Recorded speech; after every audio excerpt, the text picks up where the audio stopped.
going to talk about the Enlightenment. And if we were actually meeting in a lecture, I would ask you all first, what was the Enlightenment? When was the Enlightenment? What do we mean when we use the phrase the Enlightenment in day-to-day discussion? But obviously I'm not there, and so we can't have the discussion. So the Enlightenment essentially is, let me just turn the slide, a cultural movement in the 1700s that at its core was a belief that society could be improved through reason. The dates for the Enlightenment kind of vary a little bit. Some people start with John Locke's publication of On Two Treaties of Government in 1689 as kind of a starting point. And maybe that's a good starting point. Certainly the beginning of the French Revolution in 1789 is seen as a kind of hard end line for the Enlightenment. But essentially over the 1700s is when the Enlightenment, broadly speaking, took place. And at its core was, I said, the idea of reason, that society could be improved by reason. That seems like a very obvious idea to us today, but actually was very much a revolutionary thought in the 18th century for reasons that we'll understand as the lecture goes on. With a skepticism for established tradition, what two earlier historical movements paved the way for the Enlightenment? So based on our discussions previously, what two other movements kind of in some ways set the stage for the Enlightenment? And those movements were the Reformation and the Scientific Revolution. The Reformation obviously was a challenging of the established status quo, a questioning of things that were supposedly given truths that were handed down to people that were not to be questioned, but yet led to an overthrow of not a complete overthrow, but very much rocked Europe, religious tensions and divisions in the 16th century. What the guarded truth of the Catholic Church for over a millennium was well, not destroyed, was certainly taken down a peg or two, and half of Europe at least no longer listened to the Catholic Church. It adopted Protestantism. That's obviously not connected to the Enlightenment very directly, but in its overall kind of challenging established traditions has obvious hallmarks of the Enlightenment as well. The Scientific Revolution, obviously it's a bit more recent. And in some ways the Enlightenment is not really something different from the Scientific Revolution, but it's actually a broadening of the Scientific Revolution. So during the Scientific Revolution, people were interested in how does the universe work? How do the planets move? What revolves around what in the universe? The use of applied scientific thinking specifically to the field of physics and astronomy. The Enlightenment is to take that same focus on scientific thinking, but to extend it to all walks of human life. So it's no longer confined to kind of highbrow topics such as astronomy, but all walks of life. So government, law, education, etc. All of these are kind of exposed to scientific thinking for the first time. At the core of the Enlightenment movement were a series of philosophers, writers, mostly writing in France, not exclusively, but largely writing in France during the 18th century. They were very much champions of change. They believed that society was kind of being held back by various forces that had to be overcome, that new ideas were being kind of held back, a lack of knowledge of our information about our world in some ways was blinding human beings to the potential that society had, and so they were constantly pushing new ideas during the 18th century. What did the philosophers do? Again, mostly in France, but not entirely. They examine human life, as I say here, through the lens of reason, criticism, and common sense, seeking reform for the sake of individual liberty.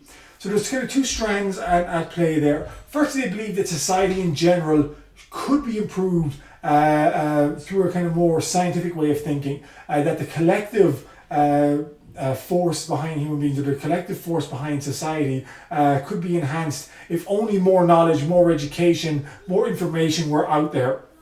But also the idea of individual liberty. So they were both promoting the collective happiness of everyone in society through broad programs of education and broad programs of scientific knowledge, but also a unique focus on individual liberty. Today we obviously have the concept of human rights, individual rights, etc. That all comes really from the Enlightenment period. That you as a human being have innate political and legal and social rights that need to be respected. That idea is not universal across time. That comes about during the Enlightenment. They also promoted secularism.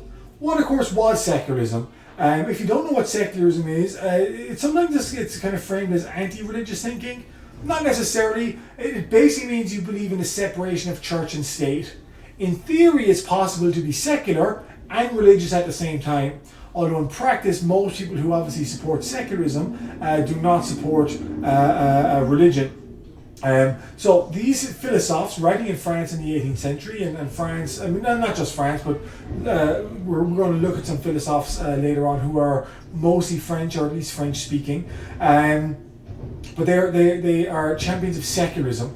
They are very skeptical of traditional religion, which we'll talk about in a little bit, about why the skepticism of traditional religion existed, and they tended to practice deism. Deism is again a term that we're not going to define just yet. We'll come to it in a little bit when we talk a bit more about the Enlightenment and religion. Okay, so at this juncture in the class, I would ask you, what is life going to be like in 200 years' time? How will the world be different in the year 2223?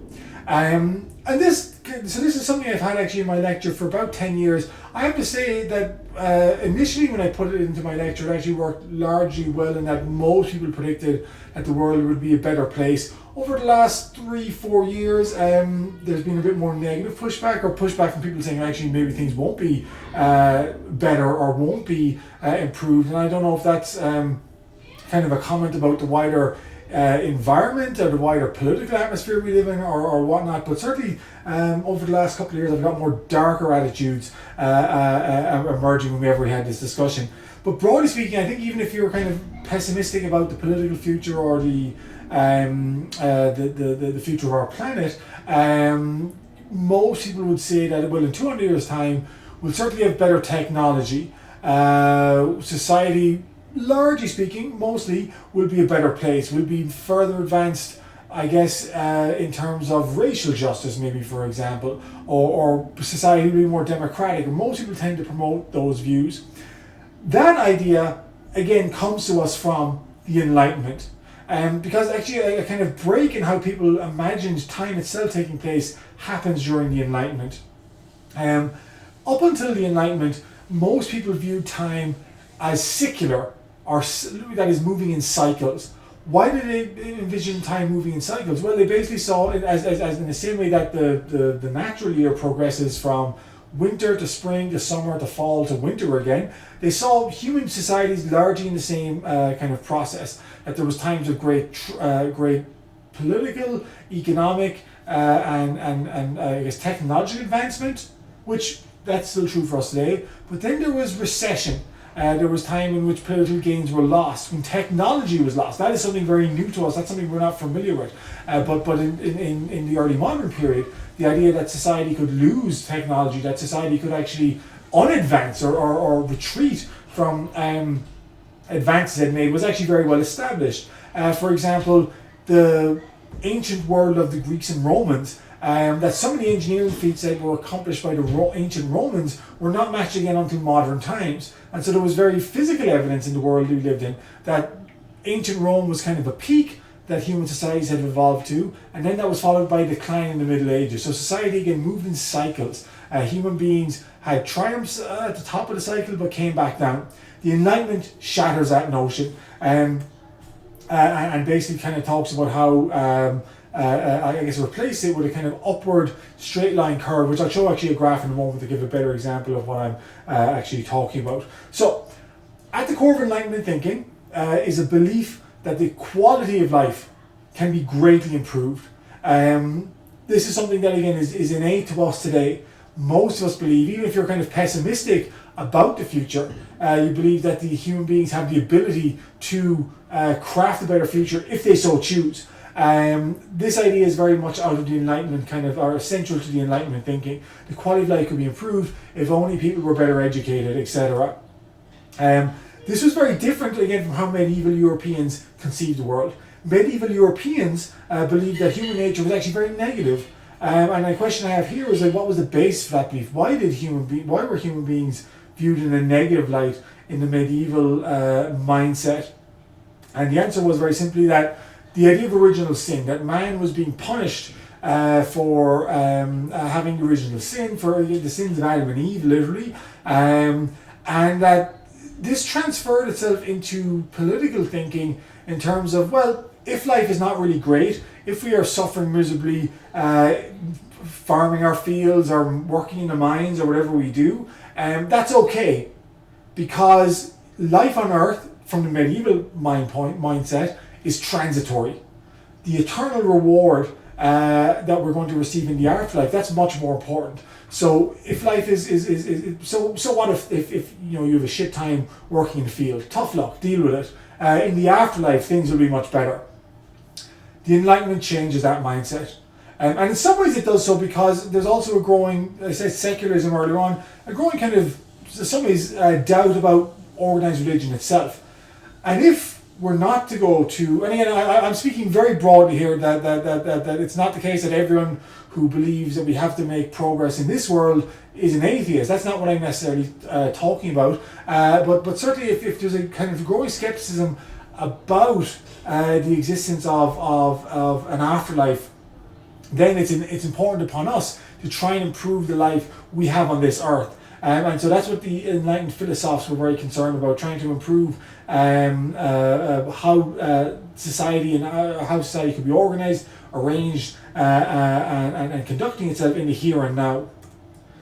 So basically, very simply, they believed that if more people were exposed to scientific thinking, more people were encouraged to think rationally based on reason. And of course, reason and rationality, they sound like objective ideas. Sometimes if you explore them, they're not necessarily so, but they sound like they're objective ideas at least. That if more people were educated in these facets, that would lead to a better life overall and global happiness for everyone. Great. Europeans no longer looked at antiquity as the pinnacle of man's achievement, and this is very much worth bearing in mind. I already mentioned the kind of technological advancements of the ancient Roman Empire in particular, the building of aqueducts, indoor plumbing, advancements that the ancient Romans had that a lot of even early modern Europeans did not have access to. But there was also kind of belief in the political advancement of the ancient Greek and ancient Roman world, that the ancient Greeks, they had experienced democracy, albeit maybe a little bit limited compared to modern democracy, but certainly more advanced than anything that existed in Europe in the early modern period. Similarly, the Roman Republic, obviously it fell into an empire in the end, but it never kind of gave away at least the perception that people had a say in government, which was not how, as we've seen, not how Europeans, a lot of Europeans at least, kind of thought about their life in the early modern period. But the Enlightenment again changes the mindset that, you know, we're no longer looking to the past of ancient Rome as something that we can only aspire to. We're going to go past that. We're going to, through the proliferation of scientific knowledge, through the proliferation of scientific thinking and education, we're going to make the kind of most perfect society the humankind has ever experienced. And they very much believe in the modern era, that the modern era, life is better now than it was 100 years ago, than it was 200 years ago, and life 200 or 300 years in the future is going to be better again than it is now. That mindset is created at the beginning of the Enlightenment, was created in the Enlightenment. I mentioned earlier on a break in how human beings conceive of time. And in some ways this is going to be a very good thing. That a lot of the kind of advancements that we've had since the 18th, 19th, 20th century are kind of fueled by scientific thinking and spread by the Enlightenment. But it also depends on what one's idea of progress is. In some ways also some of the negative aspects of human beings, both kind of unintended consequences, such as the pollution that comes from the Industrial Revolution, or kind of very deliberate ideas. One man's concept of social utopia might be very different from another. What do we mean by that? Well, if you want to promote a social utopia that doesn't include Jews, for example, that is why obviously has a negative connotation, to say the least, certainly for the Jewish people and perhaps for humankind in general. So we're going to come back to this in different later on classes. But In some ways, the mindset that led to the advancement of the mobile phone, just to pick something up, and I have here from Progress, is also the same mindset that in some ways leads to the Holocaust. And just to keep those in mind. So again, this is the concept of time. It used to be time was so viewed as cyclical. Human beings advanced and retreated and advanced and retreated. But now, from the Enlightenment onwards, the concept of time is linear. Human beings, the only problem with this graph actually is that it's a flat line. Instead, it should be an upwards grind, so that from the bottom left, the arrow will be kind of rising upwards to the top right. The future is rising. Things are going to get better. Okay, the Enlightenment and religion. This is particularly important to understand in terms of in some ways a debate between science and religion that very much exists in the 21st century is reinforced during the Enlightenment. So, to philosophers, organized religion particular was responsible for much of the intolerance and ignorance in the world.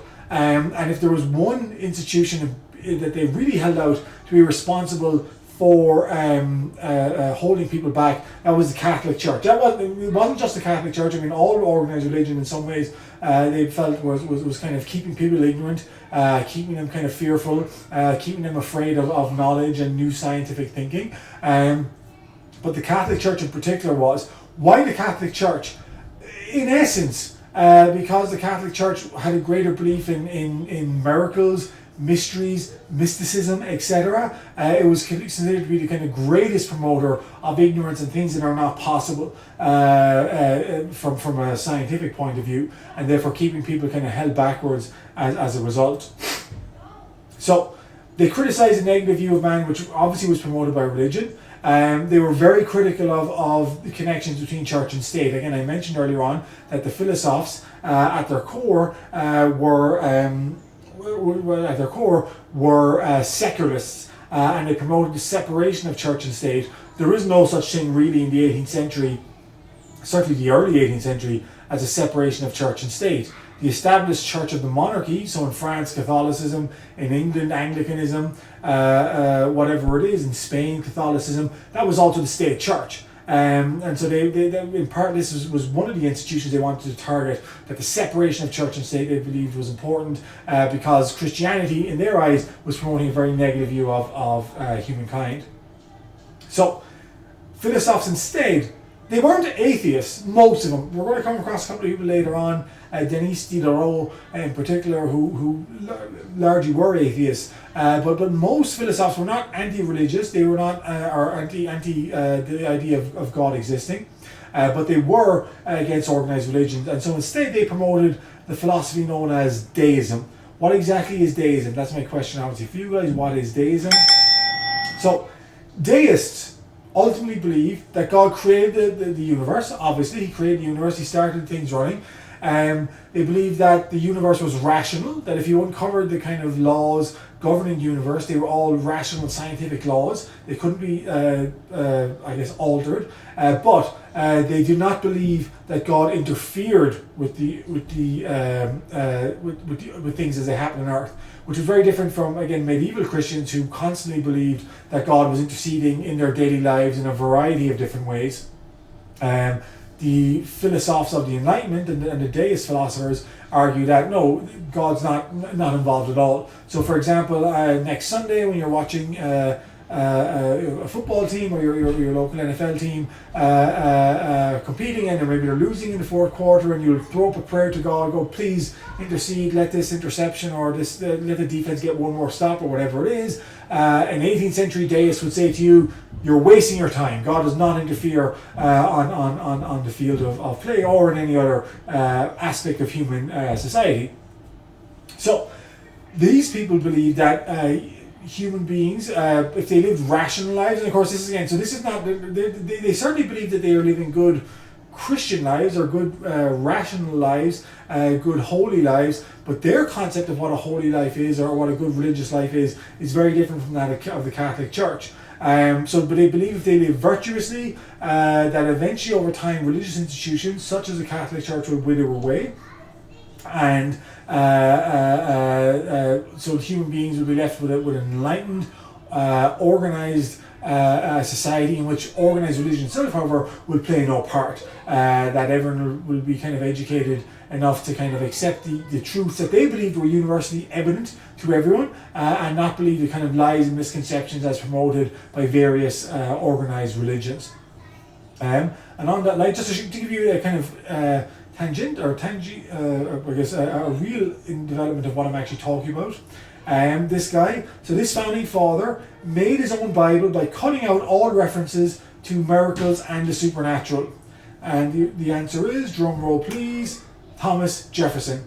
So in other words, Thomas Jefferson took the Bible, and this is the picture here of the Jefferson Bible, and he basically sat down and cut out all the parts of the Bible using a razor blade that made reference to miracles. So he accepted Christianity, accepted the Bible was an important religious document. He kind of believed in some of its ideas, but the idea of, for example, Jesus converting the fishes and the wine to feed thousands of people, that never happened, or anything that kind of seemed superstitious nonsense to Jefferson and other philosophers like him, that was taken out of the Bible. And so there you have it. Okay, deism was the belief that God made the world and then stepped on it. In deism, God had no direct influence on daily life, but just watches like a movie, eating his candy and munching his popcorn. Okay, this is actually where we would read the text on Voltaire. Obviously, I don't have the text of Voltaire to hand, so we're not going to read it for this class. But just one very quick comment. In the class, Voltaire talks about things you should believe or you shouldn't believe, and he basically says, actually Voltaire specifically says that to be an atheist is the worst thing. And Voltaire is actually a guy who we'll talk about in a second as well. He was an important writer during the Enlightenment. But Voltaire talks about, he said atheism is the worst thing, that if people kind of believe there's no higher authority at all up there, then you're just preparing the ground for all kinds of bloody tyrants who know they can't be punished in the afterlife, so do whatever they want in this world. And he says it's better for people to believe in kind of miracles and I'm trying to think of the word, miracles and the words escape me, but they believe in miracles and relics. Better believe in miracles and relics than to essentially believe in atheism. And he mentions one thing, which is the Holy Prepuce. And so what exactly was the Holy Prepuce? The most important relic obviously would be, they were body parts of various saints. Who would be the kind of top person you would want to have a relic from? The answer, of course, would be Jesus Christ. Okay, but why can't you have a relic belonging to Jesus Christ? Well, Jesus ascended into heaven, his body and all, so he didn't leave any body parts behind for people to harvest. Or did he? He actually left something behind, or at least the concept, the belief was he left something behind. So what did Jesus leave behind? What body part did Jesus leave behind? And many of you are still probably kind of perplexed as to what I'm kind of alluding to. And so then I'd say, well, what religion was Jesus? Yes, Jesus was Jewish and he was circumscribed. So that's it. So the holy prepuce was the holy foreskin, and Voltaire was saying it's even better to believe in the existence of a holy foreskin as a relic than to kind of embrace atheism. Anyway, Voltaire. So Voltaire, who was he? Why are we studying him? What's his importance to our lives? So Francois Marie Arouet, or Voltaire, was perhaps the most prolific, famous, talented writer of the Enlightenment. He was born in 1694, I think. So lived mostly in the 18th century. Voltaire was his pen name. People kind of take some guesses as to what exactly it meant. Why he used the pen name Voltaire. The basics, I guess the most popular theory is that it was a kind of a slight, I guess, anagram of his given name Arouet, or his last name Arouet, but it conveyed kind of a sense of daring and action as well. Voltaire is interesting, however, if no other reason, that he's one of the first people in history to really become quite wealthy off the back of his writings. That there were certainly writers before Voltaire. Most of them were already wealthy men who then became renowned for being writers. Voltaire actually was from a lesser noble class, but he made his fame solely as a writer, and that in itself marks the Enlightenment as a period different from that what has gone before. Okay, he was so he grew up in France. In about 1726, he ended up in a dispute with another French nobleman about actually his name as it happened, and the guy was mocking him for his use of his name. And essentially, the nobleman first had Voltaire beaten up, and then thrown into prison, thrown into the Bastille. The Bastille is the famous prison that existed up until the French Revolution. Most people pronounce it the Bastille, but if you really want to kind of get your chops in as a French speaker and as a person who knows a little bit more than other people, it's actually pronounced the Bastille. So he was thrown into the prison in the Bastille, and he basically made a deal with the French government. He said, look, wouldn't it be better for everyone if I just left the country for a while? And so they agreed with that. So Voltaire was released from the Bastille, and he travelled to Britain. And once he was in Britain, he very much came to admire its system of government, its constitutional monarchy, the balance between Parliament and the King. And he thought there was a lot to kind of say, to advocate for that system, and he hoped that something along those lines could be established in France as well. Although in Voltaire's case, he basically had the idea, he hoped that the monarchy would become better educated, would be educated in reason and advancement as a way of advancing society in general, which differs from some other people, which we'll see later on. Excuse me while I have a quick drink of water. Okay. He had very much mixed views on religion. You already would have got that sense from what I said in the previous part. We're looking at the extract from Voltaire, or at least looking at the questions of the extract. He rejected organized church, absolutely. I mean, he talked to monks. He's saying they eat, they sleep, they're not really good for anything. And this actually was a common criticism of writers during the Enlightenment, that they were not just critical of organized religion, but they believed having men who sat around, who weren't productive, to use a modern sense of the word, they weren't engaged in industry or agriculture, they simply sat around and lived off the profits of others. He pretty much had a negative view, so he had that view as well. But he did believe that the idea of having God itself was a good idea. He said that I want my lawyer, my tailor, my postman, my wife to believe in God. And when asked why, he said, well, then my lawyer won't overcharge me, my tailor won't cheat me on my bills, my postman won't keep my money for himself, my wife won't cheat on me, because they all believe there's a higher power looking down, acting as a kind of guardian over which society exists. So the idea of God, at least, was important to maintain in society. Voltaire, he was famous for a lot of things, really. He was a good poet. He wrote novels. Candide is perhaps his most famous novel. But he was also credited with bringing to a more popular audience a lot of scientific thinking and kind of explaining it more in layman's terms. He was, just to pick one for example, he was considered influential behind making Isaac Newton's ideas popular in France, and he encouraged this popular idea, or this idea in popular thinking around scientific kind of experiments. And of course, during the Enlightenment, during the 18th century, there was a great deal of scientific discovery as well, and so Voltaire played a role in that. But his most famous example actually came in the case of Jean Calais, who was a Frenchman executed by the French state, I believe in 1763. So what happened with Jean Calais? Jean Calais was an older man. He was about 50s, 60s by this stage. And one morning, his son, Marc Antoine, was discovered dead on the family property.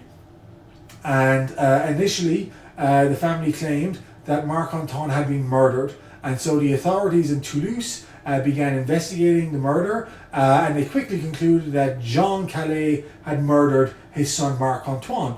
Why would he murder his son Marc Antoine? Well, Jean Calais was a Protestant, and according to at least the authorities in Toulouse, his son Marc Antoine was about to convert to Catholicism, and that's why he murdered him. It was at this stage that the family, the Calais family, came out and said, okay, Marc Antoine was not murdered. He actually committed suicide. It wasn't murdered at all. Why would the Calais family claim Marc Antoine had been murdered when they believed he committed suicide in the first place? This gets to, I guess, the heart of thinking in 18th century France, that to commit suicide, it was obviously dishonorable for the family, but also meant you couldn't be buried on consecrated ground. And if you couldn't be buried on consecrated ground, then your soul couldn't go to heaven. So these were very serious matters, and so in that kind of sense, it's understandable they tried to pass off Marc Antoine as having been murdered. And so once the truth came out, they said no, he wasn't murdered, he committed suicide. But the authorities in Toulouse had got the bit between their teeth at this stage, and they prosecuted Jean Calais for the murder of his son Marc Antoine. They found him guilty, and then they sentenced him to death. And how did they sentence him to death? They sentenced him to death on the wheel. What exactly is the wheel? Well, the wheel was a particularly kind of cruel method of executing people. Essentially, you were strapped to a giant wheel, and you were beaten to death with an iron bar. And the cruel part of it was the execution could really be as quick or as slow as the executioner wanted. He could spend a lot of time just breaking limbs without kind of inflicting a lot of kind of grievous bodily harm, or at least that would have you die within instants, or he could beat you about the head and bring about your death pretty quick. And this is actually the execution of someone. Actually, this might be Marc Antoine, or sorry, Jean Calais himself, on the wheel. And so again, a very cruel way of executing someone. What's this got to do with Voltaire? Well, Voltaire, again, Jean Calais was executed, and he was out of the picture at this stage.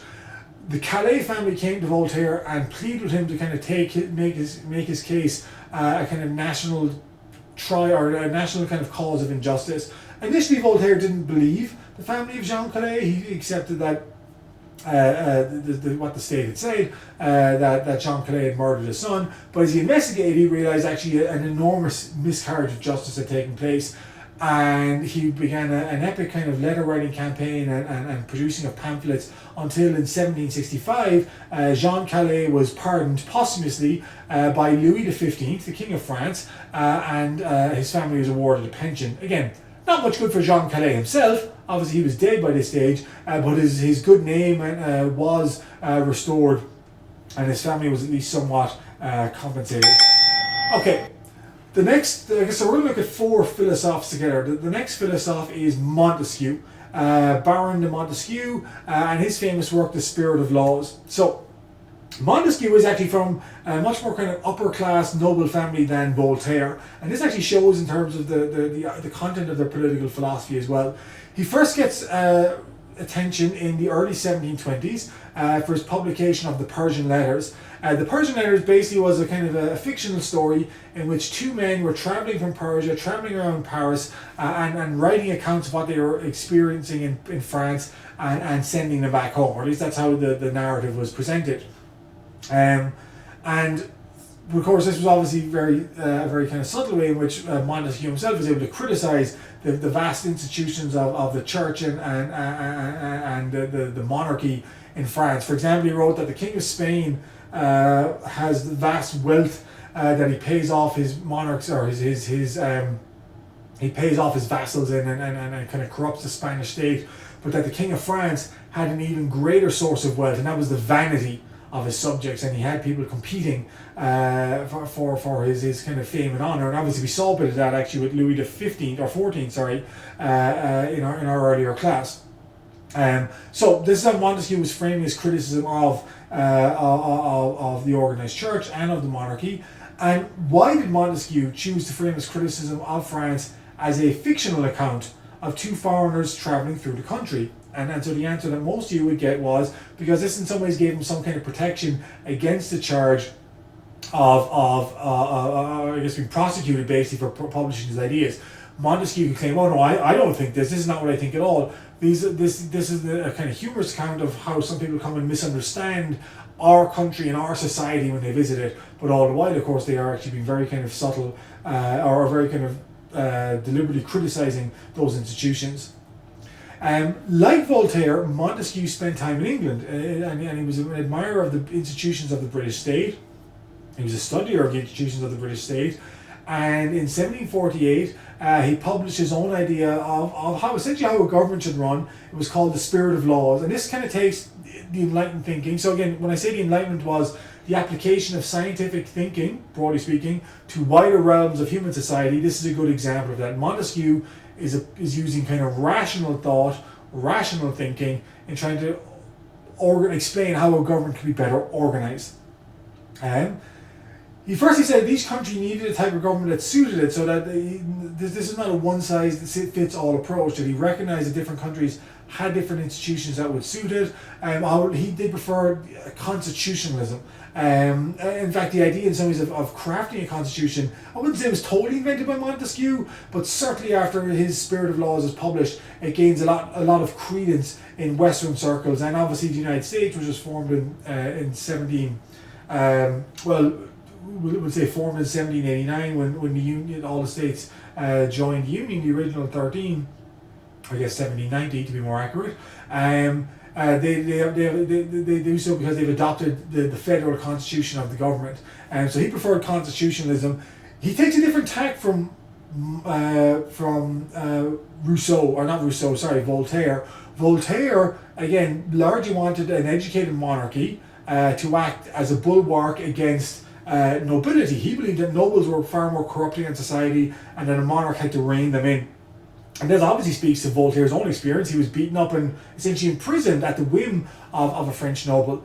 Montesquieu, as a French noble, has a different view. And he actually believes that the monarchy, as actually kind of closer in style to what the actual system of government was in Britain, that the monarchy, i.e. Parliament, had to act as very much a check upon royal tyranny or royal kind of control. So in some ways they were arguing for the same thing, but very much different motivations on it. So Montesquieu, first and foremost, called for the tripartite division of powers in government. What did he mean by this? What exactly does that mean? And so the answer that you all would have hopefully come up with was that he's advocating for power to be divided between three forces: between the executive, between the judicial system, and the legislative parliament. Obviously, that is at the core of the United States Constitution, as we know it, as it was written in 1787. And this is because Montesquieu was a hugely influential figure upon the Founding Fathers. In fact, more so than even John Locke himself. The name Montesquieu comes up more than any other person amongst the papers of the American Founding Fathers for some kind of inspiration for a lot of the idealism they are talking about. Montesquieu did not advocate democracy. In fact, in some ways, as I've already said, he was looking for aristocrats to act as very much a kind of bulwark against royal tyranny or royal control. And so as a nobleman himself, he kind of believed that nobles, obviously they had the kind of duty to be educated, but that they would serve, I guess, as an enlightened kind of ruling body for the people of France, acting as a check upon royal power, unlike Voltaire, who kind of in some ways had the opposite view. Okay. The way things were, so before the internet, if you wanted to have all the knowledge of the world at your fingertips, you bought this. And so the answer that hopefully most of you are coming up with is, what is an encyclopedia? And so the encyclopedia itself is a concept that comes to fruition during the Enlightenment. And it's the primary agent driving the encyclopedia forward, the encyclopédie, is Denis Diderot. So who is Denis Diderot? So Denis Diderot mostly lived entirely in the 18th century. He was the son of a cutler. What's a cutler? Not just an average NFL quarterback, or at least former quarterback, but actually someone who makes knives and forks and cutlery. He turned down, first he was supposed to be a priest, but he didn't want to go down that road. He then fell into a kind of potentially a legal career, but he didn't like that either. So he actually, like Voltaire, he tried to use his writings to kind of fund his lifestyle. He wasn't as successful as Voltaire, certainly in terms of Voltaire's kind of prominence on the European scene.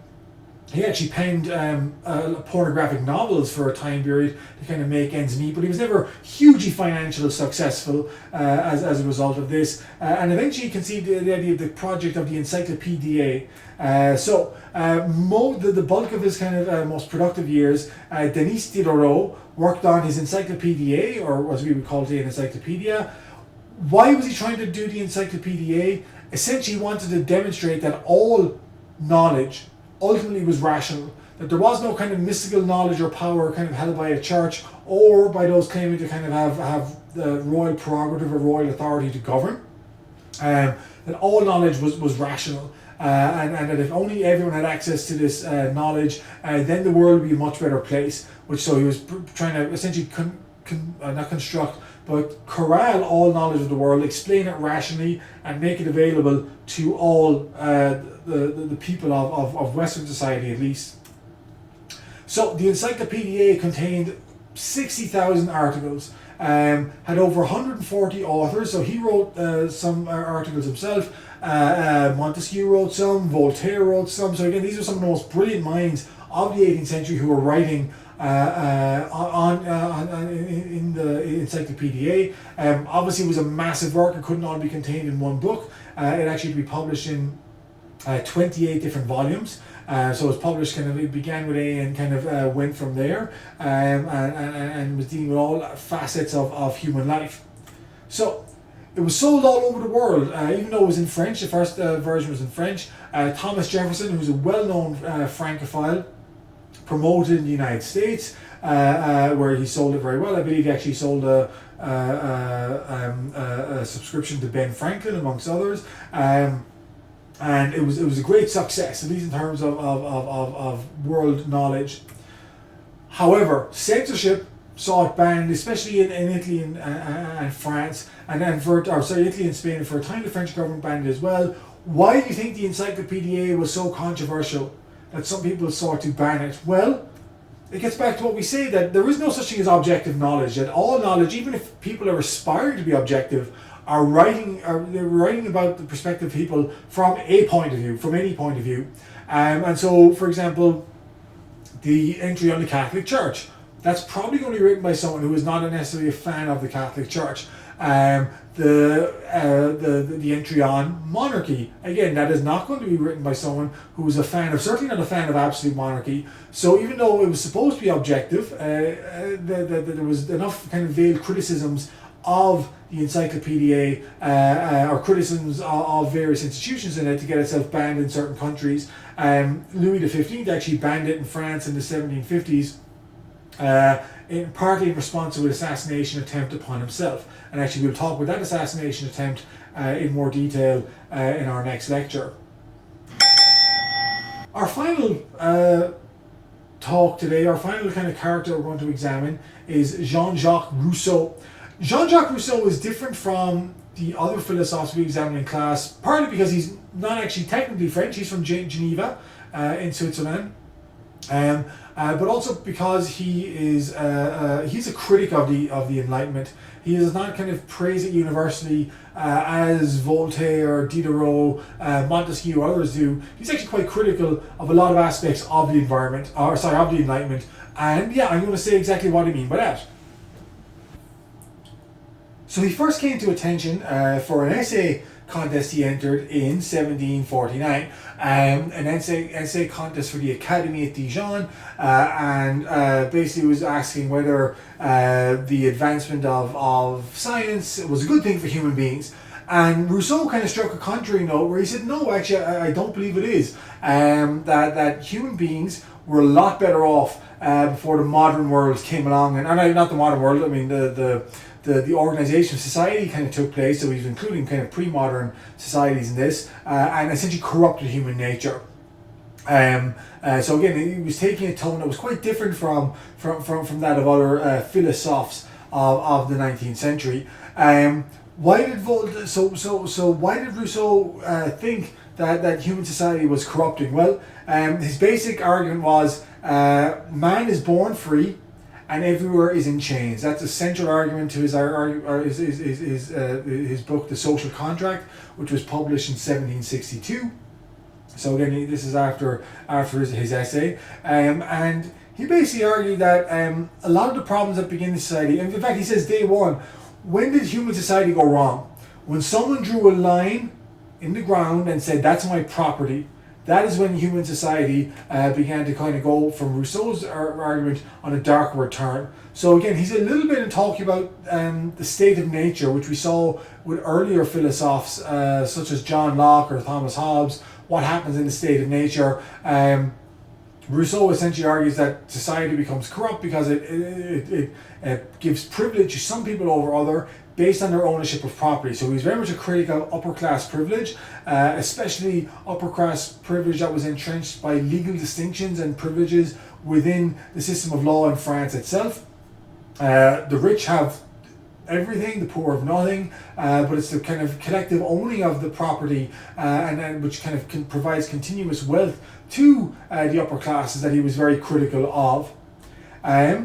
He also questioned whether greater productivity would really lead to greater happiness. Because that was at the core of Enlightenment thinking, that if only we could educate people better, use technology more in all walks of life, society will get better. He very much challenged that idea and questioned that idea and pushed back against it.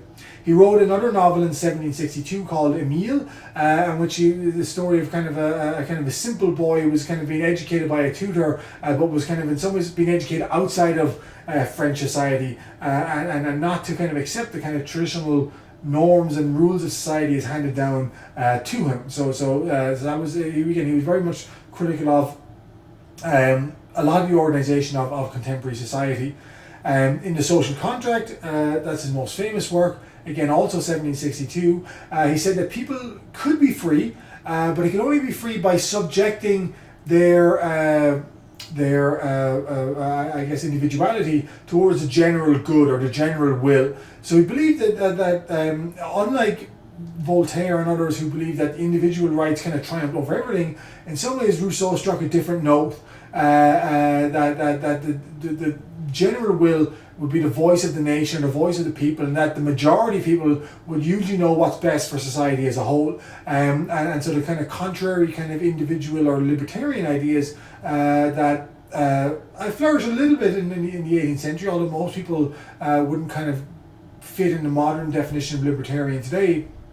Rousseau rejects that and says instead that they should kind of subsume their individuality to the general good.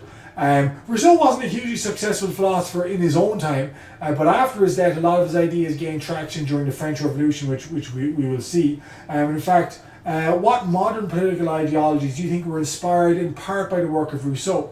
And so the answer is, well, he was very much influential, certainly on Democrats. I don't mean Democrats, big D, in the United States, but rather the idea of democracy.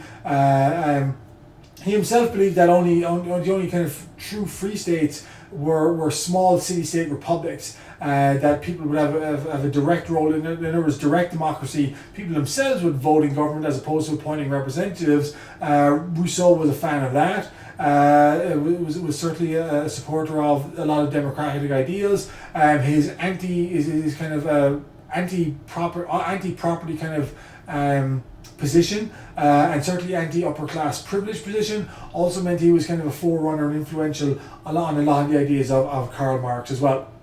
So that's all the time we have for today. That's the kind of the basic discussion of Jean-Jacques Rousseau and the Enlightenment in general. And we will continue in our next class with our discussion of how these ideas actually got placed in authority. That's to say that not how people overthrow the systems of government, we'll come to that later on, but actually how people within positions of power initially try to take certain aspects of the Enlightenment, try to take certain aspects of the political message being promoted in the Enlightenment and try and use it to govern their societies, absolutely, but in some ways try and govern their societies for the benefit of their own power at the same time. So thank you very much, and I will see you in class soon.